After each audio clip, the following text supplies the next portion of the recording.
All right, well, it's 3:31, so and we have some folks in the audience, so let's go ahead and get started.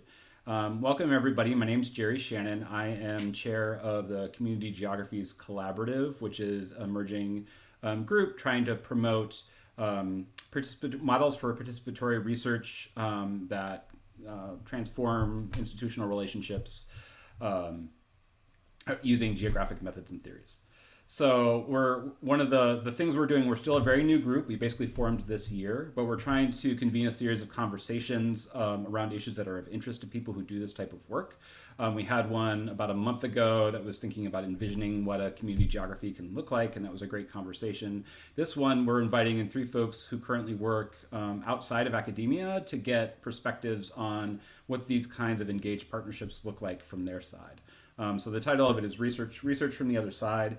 We'll go around to do introductions in a bit, but let me just introduce, well, first of all, let me just introduce myself. I'm faculty member at University of Georgia. My co-host and partner of crime today is Valentina Muraleedharan. And I usually say that better. And then we have 3 panelists with us today. Alex Orenstein, Dr. Shanequa Smith, and Jenny Gallucci, and they're all gonna introduce themselves here in a second.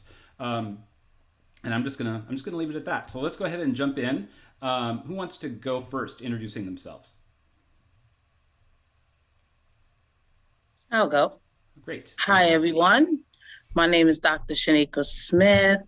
I am a restorative practitioner, currently located in Charleston, West Virginia. Alex or Jenny? I can go next. Jenny. Okay, great. Oh. Hi, everyone. My name is Jenny. I'm program manager for a nonprofit called Concrete Jungle. I'm located in Athens, Georgia. So we work pretty closely with University of Georgia in several different ways.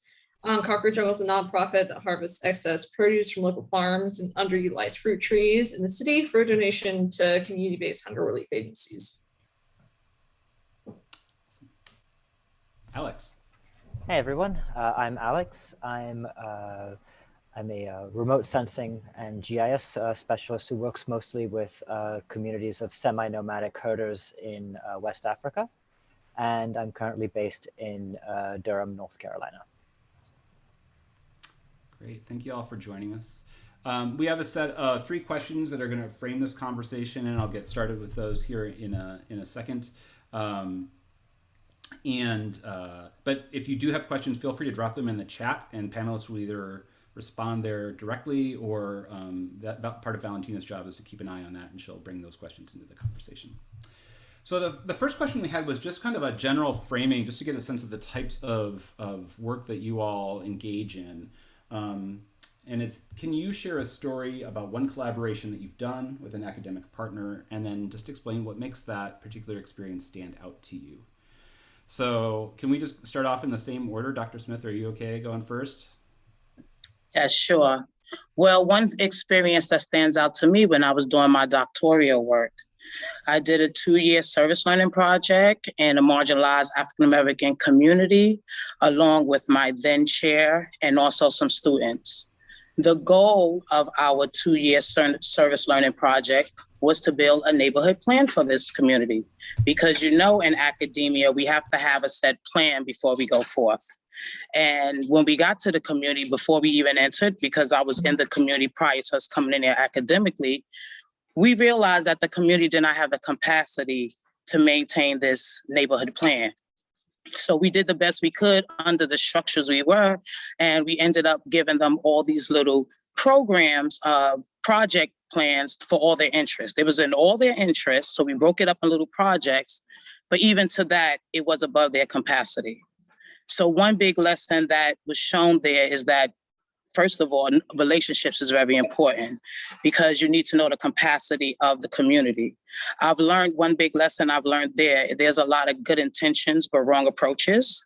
So individuals may come into the community with good intentions and wanting to do some research that can bring an impact, but if you're not aware of the condition of the community, it can be a negative effect for the community. Thanks. Jenny, do you want to share something? Hey, Um, the Concrete Jungle has worked with University of Georgia in a lot of different ways. I think it was hard to choose just one. We worked with several different service learning classes at UGA in a kind of a variety of different capacities. A lot of the time, it is as simple as service learning classes lending a hand with our harvests. So literally just like attending some of our picks.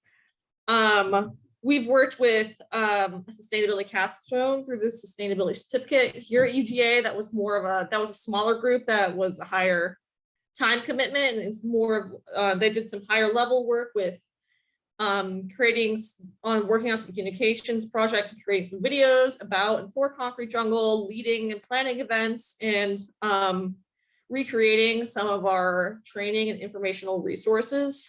And another way, I think, in that we work with academic partners that I think is pretty important to the way we function is kind of the relationship we have with some organizations housed within the University of Service Learning here at UGA. That includes, I'm actually at UGarden right now, which is UGA's student-run organic farm. I actually work out of here most days of the week now.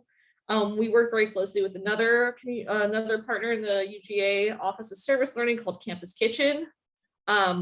So together with Campus Kitchen, which they process meals to deliver to food insecure seniors here in Athens, Georgia, we combine a lot of resources. We share cold storage. We actually shared an intern through the UGA Office of Sustainability.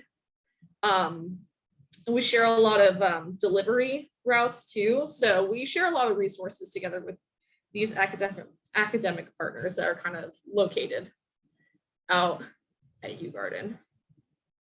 So those are a couple, I think a couple different examples of how Concrete Jungle's collaborated with academic partners.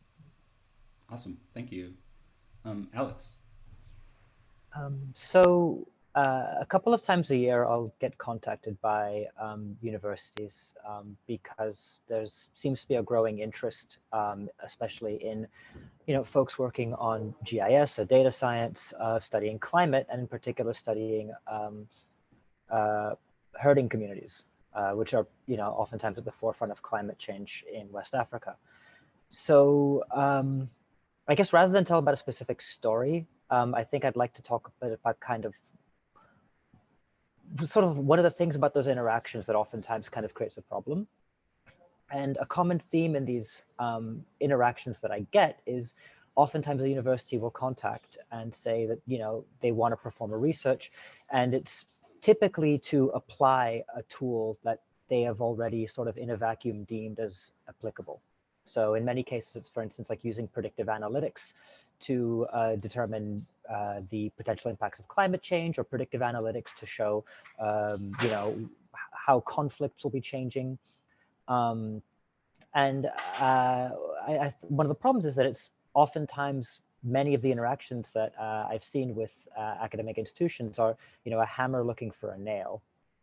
And, this isn't just one sort of, I didn't really want to hone in on one instance because I thought it would also like sort of paint, it would paint that institution in an unfair light because it's, not all terrible, but I do find this quite common. And one of the problems I see in that is that participation in the eyes of a lot of the institutions, or in the eyes of a lot of these actors, willingly or unwillingly, becomes kind of more of a tokenization than a participation, right?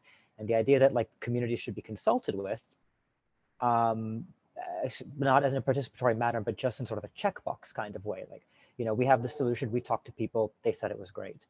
And I've found that that kind of leads to, in many cases, what I've seen is research that doesn't always fit the problem statement, or doesn't actually fit what the communities actually may feel is how their problem should be represented. Yeah, and so I hear a lot of similarities there, particularly between Alex, what you and Shanequa were talking about in terms of folks coming in feeling like they already know what the problem is, they already know what the questions are, and they already have the solutions in hand, rather than taking the time to lay groundwork and really get into relationship with the people in the communities that they're ostensibly trying to help, right? That makes sense. Well, let's move on to the second question. because I think this will be the meat of the conversation. So we have two questions that mirror each other. What should other people outside academia know before doing work with academic partners? So people who are in y'all's position, what are the types of things they should know before they engage with partnerships with academic folks? I think it's important first to understand their why. Why do they want to engage? Do they want to engage to find information to engage in the university? Do they want to engage because they have an interest on making an impact and a change in the community? So I think the why needs to be clear, and not that both of them cannot be met simultaneously, but it has to be an intentional space. Because many times the goals of academia, as I would refer to as publish or perish, may not marry with the needs of the community, which a lot of time put good-hearted researchers in positions where they may not have the resources, the time or knowledge, or even the room in their structure of their job to actually engage with the community as much as needed. So I think the why of why the individuals coming to the community needs to be the first thing that we need to understand. And I think also the structures, the limitations of the change in students, the structures, the limitations. And that's why I think as researchers in the institution, it is important to go in there with support, because researchers cannot maybe deal with the social issues or the social context as with the individuals, or maybe the additional training individuals in the community may need to take advantage of what the institution is offering. So I think it's important for researchers to have that network. And when community members just see one person coming in there or just coming in there with a goal, I think that's a red flag. And another thing too, I think institutions come to communities, and sometimes communities have not learned how to articulate or even know how to say what they need. So most communities, if you're going to say you need help, they say, yes, we need help.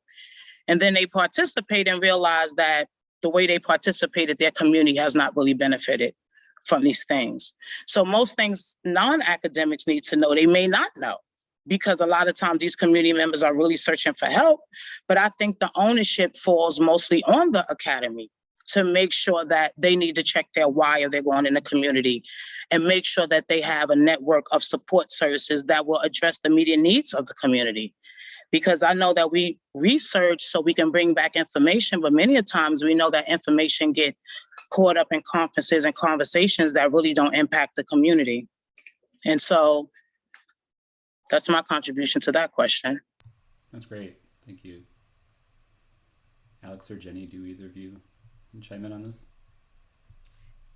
I agree with Dr. Smith. I think something I've seen, largely I've worked with students on more of a semester by semester basis, which I think when I first started, I once was a service learning student, and now that I'm like on the other side of things, working for a nonprofit that often works with service learning students, I think that it's kind of given me a bit of this perspective where I think a lot of students and researchers come in to a collaboration with a community partner, assuming that like what they have to offer is like automatically helpful. I think it is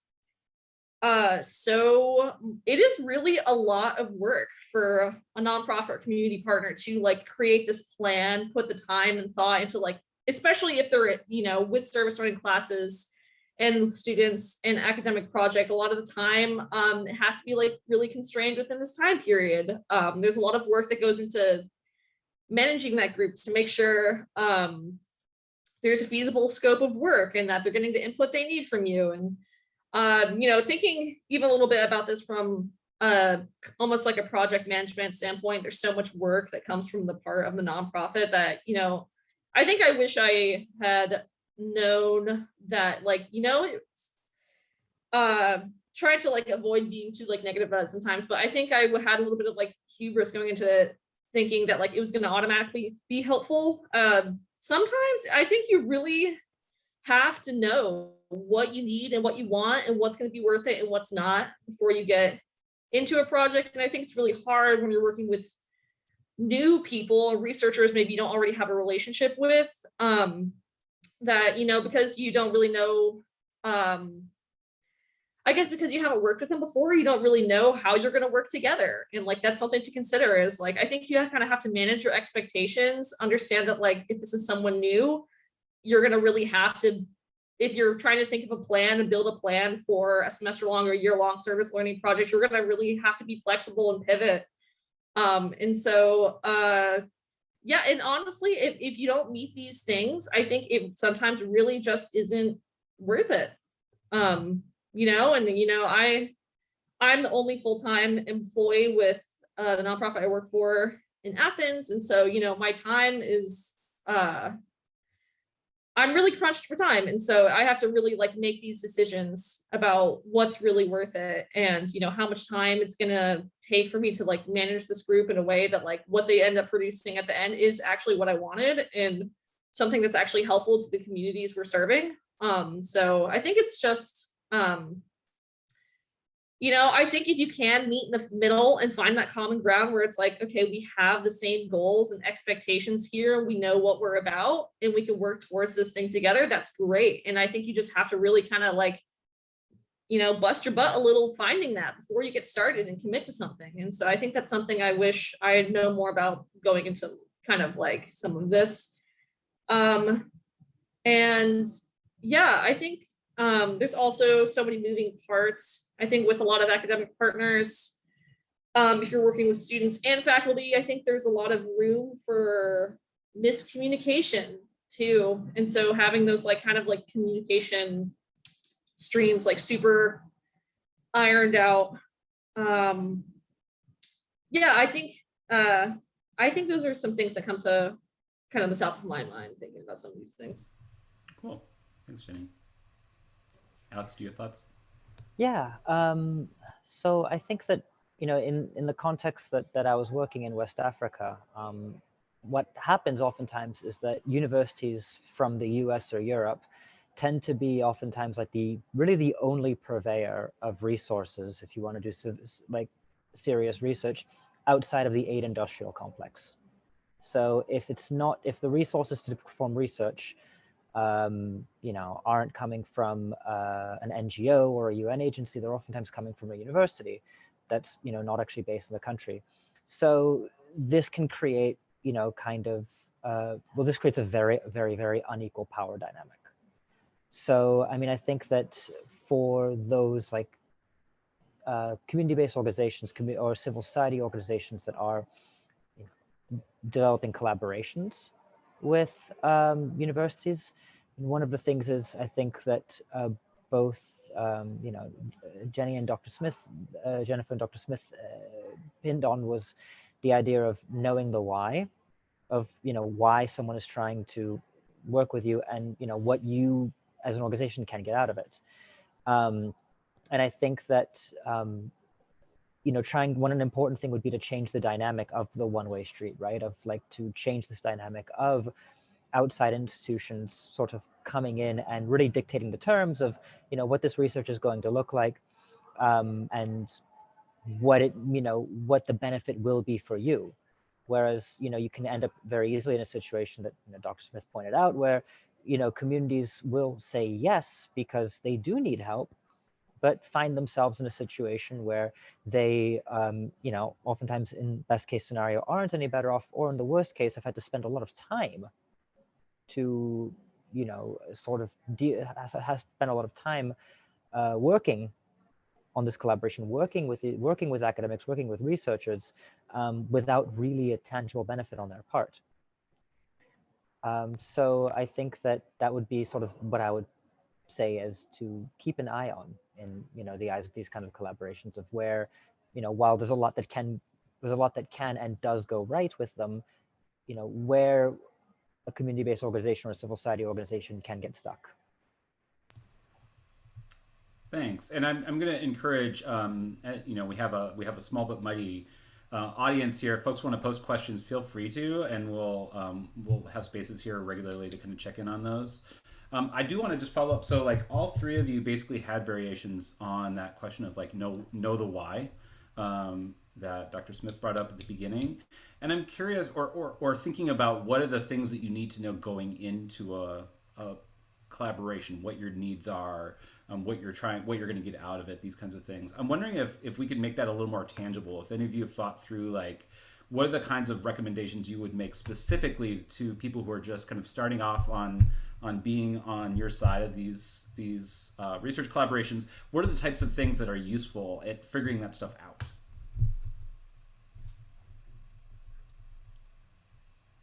Well, I think that we already came humanly equipped. We have 2 eyes and 2 ears and 1 brain for a reason. So I think if we start off just with a posture of learning, instead of going in there to teach and extract, I think that would be most important, because it's like a community needs to be court. I'm sure we all have relationships. And when you meet somebody, you just don't jump up and say everything. You get to know them and you find out if it works and do it aligned. And could you serve each other? And can you deal with their shortcomings? Can they deal with your shortcomings? There needs to be that type of respect to the community and that type of courting. So the researcher can say, I have this good interest to be in this community, but truthfully, this cannot be a win-win relationship. And that's what it really needs to be. And so the researcher can say, can my research benefit me and the community, or can it not? So I think that's one of the most important things to actually consider.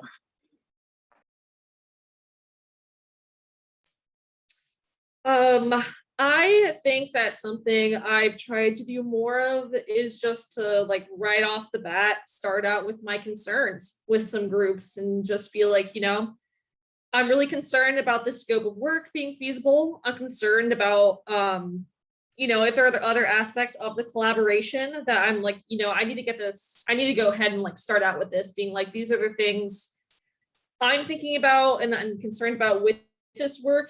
How can we work through it, and how can we make sure there are structures in place so that these things don't happen? And I think so. I've kind of tried to start, like, at the end with some of these collaborations where it's like, these are my concerns. This is what absolutely needs to be done if this is going to be a collaboration and project that's successful. I think there's a lot of, like, if there's loose ends at the end of the project or at the end of, like, the time period that folks have to work on a project, then it's, can be minimally helpful. So I think, like, kind of starting with my concerns and what I really need for this to be successful is kind of something I've tried to approach with, like, kind of a starting from, like, the end kind of perspective. And I think just, like, right off the bat being like, how are we going to communicate? How often are we going to chat? What's the time commitment for me? And, like, really understanding some of those things. I think something that I have also found to be super helpful is, like, what are our channels for feedback? Is there intentional space to talk about what's working and not what's not working? I think having that is super helpful too. So I think those are some of the slightly more concrete things I've tried to include in some of these collaborations.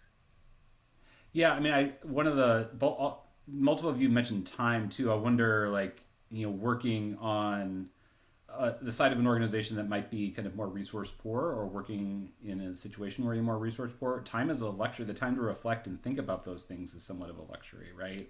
And I'm wondering if any of you have thoughts on that, of kind of the kind of knowing what you need means you're kind of out of a, like, crisis mode that oftentimes when you're working in the world of, say, nonprofits or community organizing isn't necessarily available to you. I think about the work that's unpaid for, even the social and emotional work that is done, that is not counted, that we have not learned how to quantify and put in a form that way is acceptable. So I think room definitely needs to be made for that space of work that also has to be done.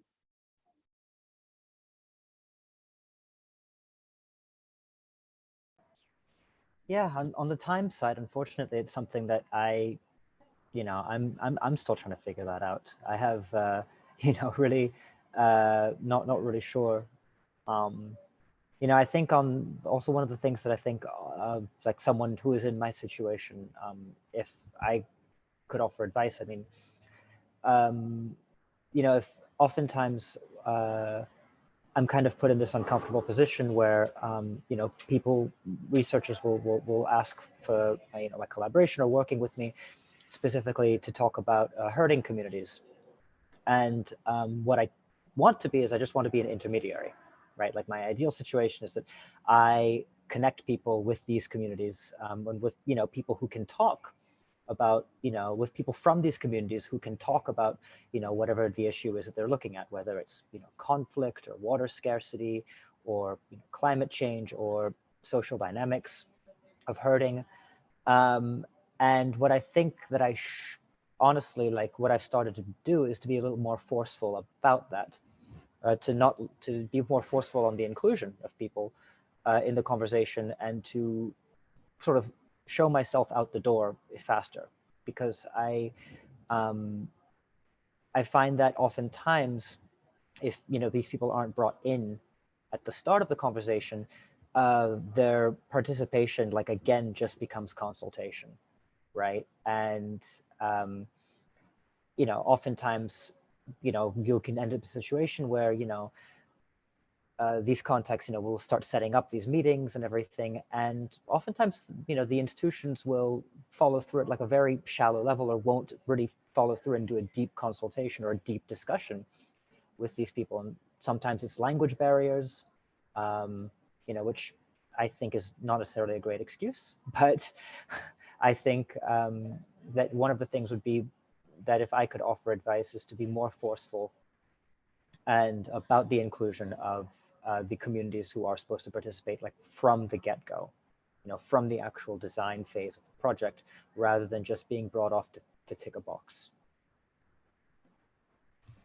Yeah, and I really like that idea of courting as a metaphor for that. That's a really kind of good way to think about the kind of trust building and kind of gradual feeling free to open yourself and open your thoughts that has to happen. That it's not just something that just you turn a button and boom, you've got full access. You have to earn that. You have to pay your dues for it. That makes sense. But I mean, I'm just gonna let's flip the question. So the other question is, what should people inside academia know before doing work with non-academic partners? So we're thinking about kind of what it looks like from your side before.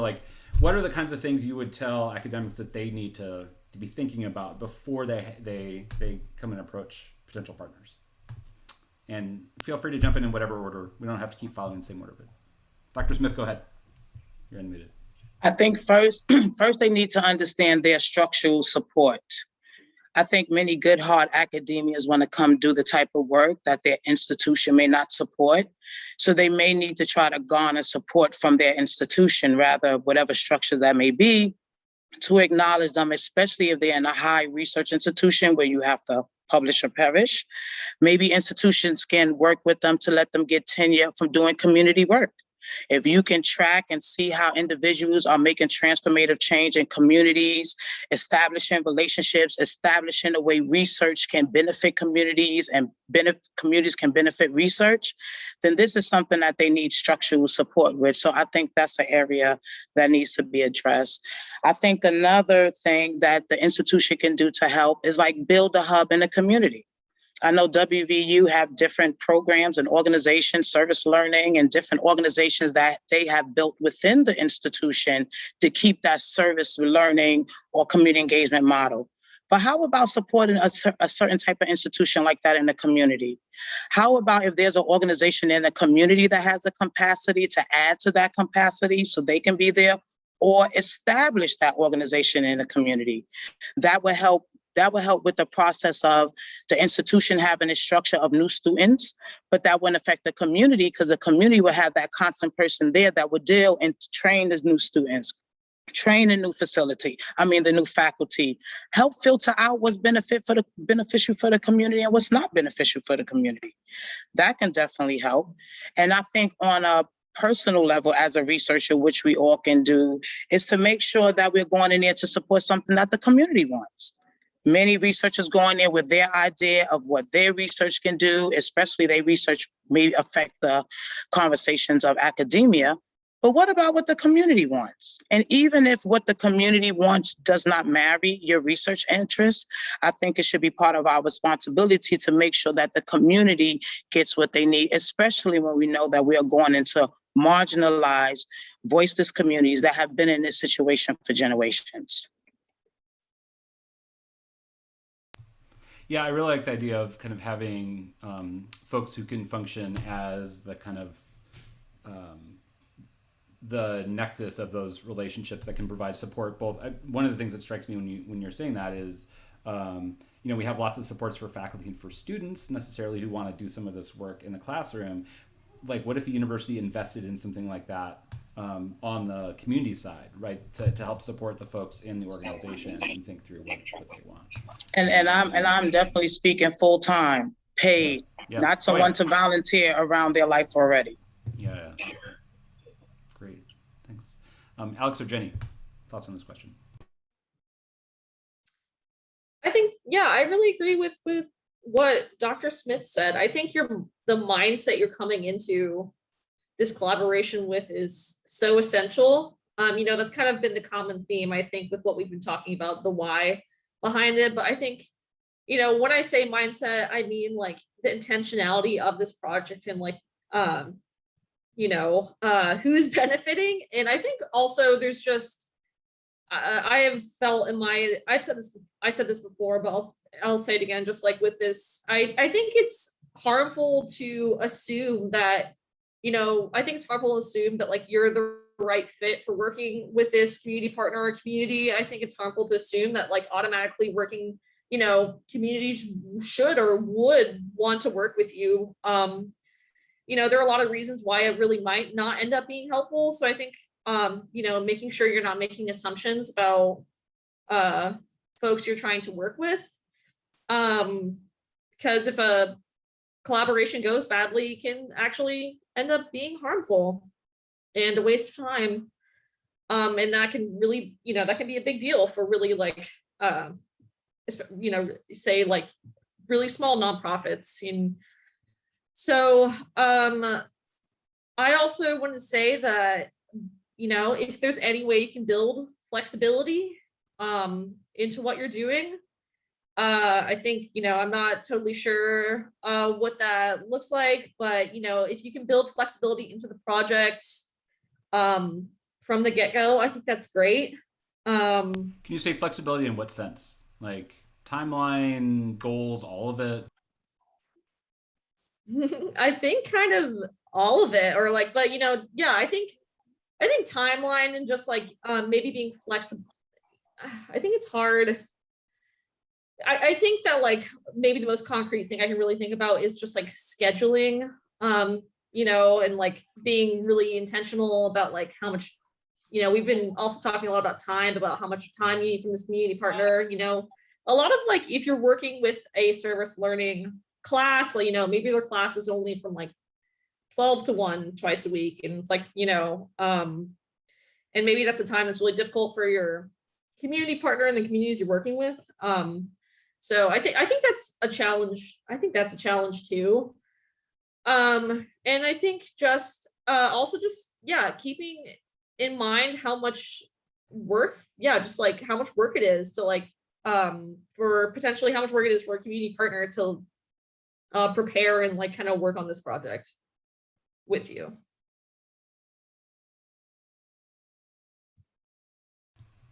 Alex, do you have anything you want to share in this? Yeah, I think on flexibility, I mean, I would especially think about how to work on flexibility of goals. Because, if you are finding yourself in the unfortunate position where you're, coming to a community with a plan you've already cooked up in isolation, in a vacuum, and you do, and you come and you perform research with this community in a good faith way, and you actually do a good faith collaboration, you're probably going to find that a lot of the fundamentals that you've put together are, incorrect. So I think that maybe sort of accepting humility on maybe some of the more base elements of, whatever you've worked on, like accept the fact that maybe you're your work is going to fundamentally change, I think is important. And that's the kind of flexibility that I would encourage. And, you know, for those that are in the, you know, publish or perish dynamic, you know, those of us who are performing research outside of academia are also very interested. We are interested in seeing a lot of this work get out there. But I mean, I can speak for, you know, folks that I've worked with oftentimes, and we don't really care about journal prestige as much as you do. You know, like the simple fact is, like, we would like to see it published open access is the most important thing for us. And then, you know, not one of those, like, you know, fake predatory journals that, you know, you always get emails from that, just as long as it's not one of those, and as long as it's open access, that's in many cases what's important.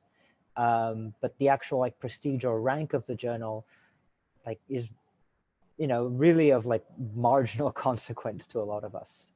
It's more important that we get it out there. So, yeah. Yeah, and so even coming back to this idea of kind of promotion and tenure guidelines and publish and perish and all this stuff, you know, one of the things that we've talked about in the community geography circles is, like, what are the other kinds of, as Dr. Smith brought out, what are the other kinds of incentives that we can suggest we be measured by? And I'm wondering if any of you have thoughts over the, like, okay, so sure, open access journals are good. I mean, I think they can be problematic because it costs a lot of money, and all that money goes to the profit margins of some of the big publishing houses. But, like, are there other kinds of publications or outputs that you all have found particularly valuable that academics could think about kind of incorporating into project design or the collaborative plan? I think most importantly, the voice of the people. What did the people say truthfully? How did they feel? What was their input? So if you're working in a community, I think that's the most valuable information you can get from the individual people. Now, you can bring people from the university to write up what the people verbally saying, but I think the voice of the community, or even the effects, the changes that they can testify to, I think that will be an important outlet. And then they can take that information and put it whatever they want to put it. But then is there ways to, like, I think, represent that well in a way that feeds back into the community itself, back to those folks? So it's not just about kind of writing up about those voices, but, like, can you think of a particular project where, like, a particular document or presentation or something was really useful in that way? Does that make sense? Well, I don't know if the documents may be useful for academia, but I think the experiences and the exposure is important for the community. So it depends, because I don't think if you write stuff up to the community, if it's a learning, something for them to learn for, yeah, they can use it as a tool. But I think publishing and talking about knowledge and information is not important to communities. They want information to help them become better. So the communities need experiences and learning and exposure. Academia prides in publishing and different places they can put it.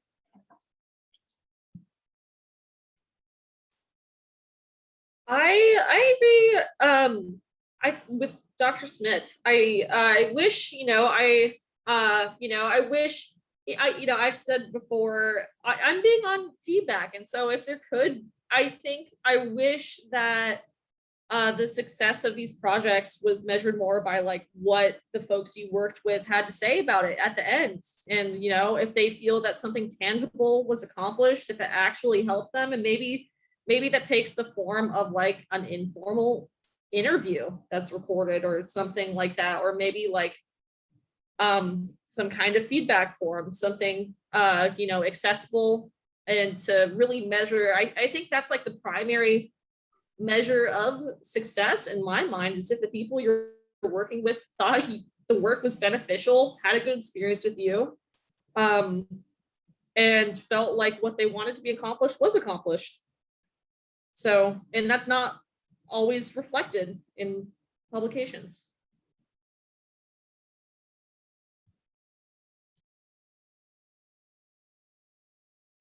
I don't have anything to add. That was, I think, pretty, yeah, that was exact. Yeah, well said. Yeah, and I'll add in too. I mean, I think, like, there are several folks who have been hired as community geographers who have part of their time scheduled as just engagement. That doing this work itself is kind of valued, and that's something that can get incorporated into P&T guidelines when you're negotiating hires. Whether or not the institution's willing to go there, that's another question. But I think that's something that certainly you have to think about those kinds of structural decisions to make it work well. All right. Were there other questions that you all had for each other? Well, I like to comment on your level of on your term of engagement, because many times we only engage with the community when it's per the project or per our goal. And that's not official engagement. Where do we need to engage with the community? Do we need to engage them at their community events? Do we need to engage them in their church services? Do we need to engage them in activities that they feel that's important to their community? Because when we only engage with them to learn or extract information, or we call ourselves doing community participatory work, these do not build deep relationships, and it do not really help the researcher really find out how can they help them and the community get in a transformative space to really make change, because that's what research is supposed to be about, making change. And we know a lot of research that goes into the university gets lost in presentations and books, and it does not trickle back to transformative change. So if your transformative change really comes from engaging with the community on that level, then that how we measure change or how we measure power should be changed.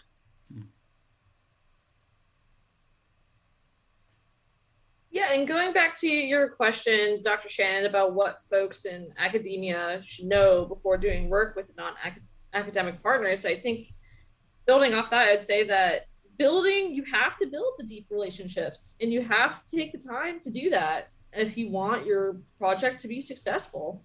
It's absolutely necessary. And I also wanted to add that I think, we've been very hard in a lot of these like academic, non-academic partnerships during this panel, but I wanted to say that, if done right, I really do believe that these collaborations really can be transformative and make really meaningful change. I think you just have to have that structure, structure for communication, feedback, goals, and expectations. If you have that in from the get-go, I really believe that these relationships can be very transformative and really successful, make really meaningful change. I think universities have just so many resources, and it's a shame to not be able to, and someone who works for a nonprofit, we want to be able to make use of those in like a way that makes sense. And there's so much potential there. And, so I think that if done right, these things can be such a game changer, but it has to be done right. Right. And that power imbalance that exists because the universities do have so many resources, and researchers have so many resources, academic researchers have so many resources. I think that's come up several times in this conversation as well. And I think the difference is kind of what I'm hearing is that a lot of times academics come in this charity mindset of look at these wonderful things we have to give you, rather than really thinking about it more as there's a lot of gaps in our knowledge, and there's a lot of ways that the scarcity that you all have is the mirror image of the resources that we have. And we need to work together to try to understand your perspective and understand what you need before we get to that point of planning something. Ballpark, when we talk about getting to know each other, building trust, things like that, weeks, months, years? I'm guessing years. Is that what you all would say? Well, I would say, when we talk about projects, I feel like my project was successful on one end because I completed it academically and received my doctorate degree. But on the other end, it did not succeed because we did not deliver the community what they wanted, which is what they wanted, a community center. We came in with a neighborhood plan. They wanted a community center.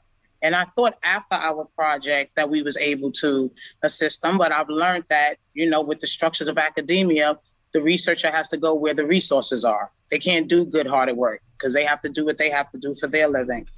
But I entered that community 8 years ago, and I still have relationships with individuals in that community, even though it was a failed project. And the relationships that we built put us in a position that now I serve on the board at their community center to help with their youth. And I'm just there to assist the community in its capacity. And 8 years ago, there wasn't a lot of community capital, social capital. Almost 10 years later, there's much more. So I hope the university comes into the community, not or some researcher with some, because I'm not in the university, comes to that community, not with the goal of only doing their research, but come in to assist that community where they're at and build your research around the success of the community versus going in there with an already set agenda. Right, and in the ways that research can help build that capital. Because I mean, the other way, sometimes I've thought about it as like, can we do small projects that are low stakes and ask not a lot at the beginning? That starts a conversation going and starts building trust, and then you begin to think about what would a larger project look like. And you don't know at the beginning what that's going to be. It's as you're doing this work together and getting to know each other, you begin to envision what could a larger project look like here, and what would be the process of going about getting all the tools and resources we need to make it happen. Makes sense. I think that's totally the way to go. I think, I think if you can build it up over years, that's like great. That's great. But, that's not always able to happen. I think in terms of like how long it takes to build those relationships, I think that like generally speaking, it takes time, but, that doesn't mean I don't think that meaningful things can be done within like a semester. But I think a lot of like there's a lot of, especially if you are an academic that's continuing to work with a community partner over the course of like several semesters or several years with several different students, I think that there's a lot of room for growth in projects. I think you just got to make sure you're continuing to touch base and grow that collaboration. So I think I agree. I think I agree with that. I mean, I think it's difficult to attach a time on like how long it would take to build this kind of trust. I mean, if I in my experience, coming to, collaborations in, good faith and humility, tends to smooth that process along. But yeah, I mean, it can take years, but also, in certain timeframes, you can do meaningful work. You can do meaningful work in a very short time span. Now, is it long enough to establish trust? I mean, I think that's really a case-by-case basis. And I have not found a linear relationship between how much I think people might trust me and how long we've been working together. Sometimes I've seen, long relationships where we still remain cordial, if, frosty and distant, and some shorter ones where, there's a lot more horizontalness to our working and a lot more shared, good faith, open working relationship in a shorter period. So, it can really be up in the air.